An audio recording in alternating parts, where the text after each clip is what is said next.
வாய்மொழியும் எந்தன் தாய்மொழியும் இன்று வசைப்படவில்லையடி. வயிற்றுக்கும் தொண்டைக்கும் உருவமில்லா ஒரு உருண்டையும் உருகுதடி.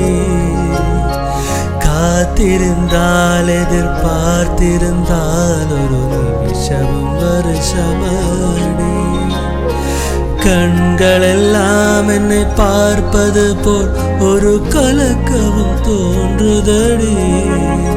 இது சொர்க்கமா நரகமா சொல்லடி உள்ளபடி. நான் வாழ்வதும் விடை கொண்டு போவதும் உன் வார்த்தையில் உள்ளதடி. என்னவளே அடி என்னவளே இந்த இதயத்தை தொலைத்து விட்டே.